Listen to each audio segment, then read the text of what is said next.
You know, it's amazing to me how many people are looking for opportunities to give public speeches, whether it's a keynote presentation, whether it's seminars or workshops. It's just amazing how it's exploded in terms of people that want to drive income or promote their own businesses through public speaking. I'm Scott McKain, and a few weeks back I wrote a post about 10 things that amateur speakers need to know about being a professional speaker that went viral. So I wanted to create a series of videos over these next few days just to go into it a little bit deeper, to give you some more information about some of the things that separate a professional speaker from someone who just wants to speak, who's just getting started in the speaking business. We won't have 10 separate videos. I'll take one today and combine a couple in the next few days, but just to give you some ideas of some of the things that can help you step up. Now, if you haven't heard of me, no problem. At the end of this video, and this video only, I'll have a little bit of my background on there to tell you a little bit more about what I've done in my several decades in the business as a keynote speaker and why I'm qualified to talk to you about this. I'm doing these videos in part because I've been so, I don't know, upset might be too strong of a word, but so challenged by how many people are talking about that you can make elephant bucks giving professional speeches.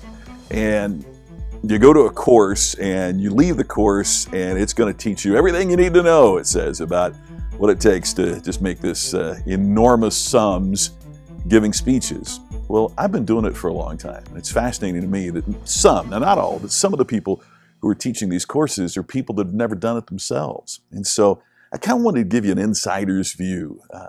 I've done about 100 keynotes a year for the last 25 years. And so I can give you an insider's view of what it takes to get to the A list of professional speaking. Okay, so here's one of the 10 that we'll talk about today. And that is that amateurs have many speeches, professionals have few.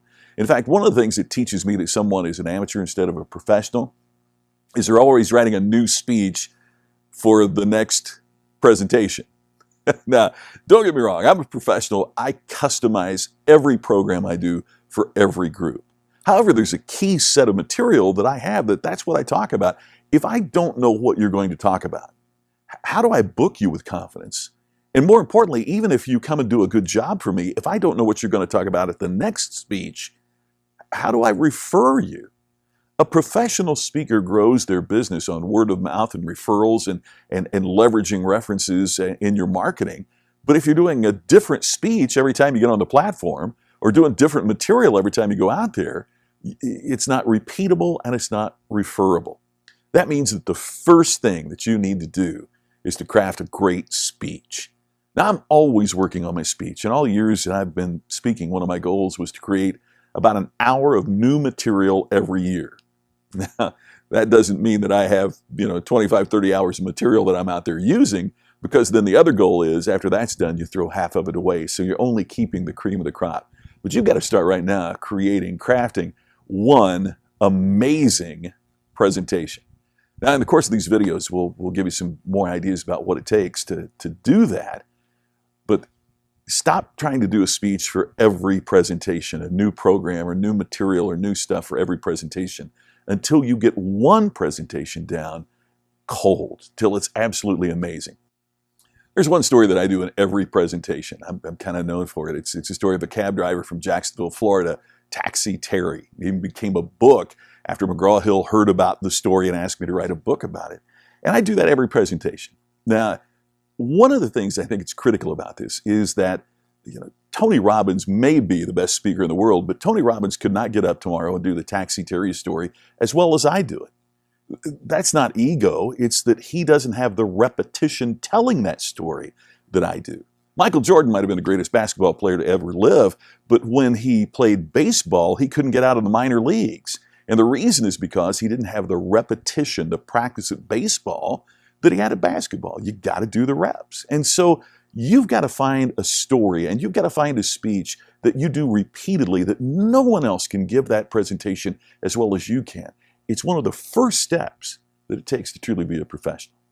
Now, if you don't know who I am, and I certainly understand that, here's a little bit about what I do and what my past is. This is the only video that this is going to be on, and I'll see you in a couple of days with more on what it takes to move from being an amateur to a professional in the field of public speaking. How can customers tell a difference between us and the competition?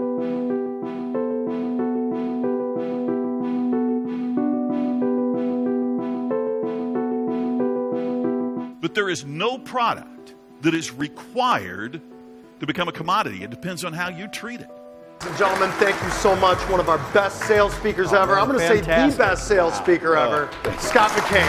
Thank you, Scott. That was great. He's dynamic, engaging, uses a lot of humor. Uses great examples. It's giving me ideas and helping me to figure out how to make my business distinctive. The customer demands more, and therefore we have to demand more of ourselves. Harvard recently wrote that the corporation now is primarily a stage upon which you showcase for your customers and your employees and your prospects. So if I'm doing business with you, how's the show?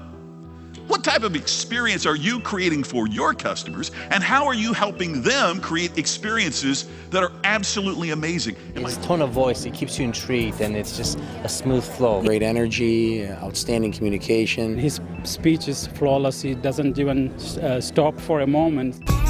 Wasn't he absolutely amazing?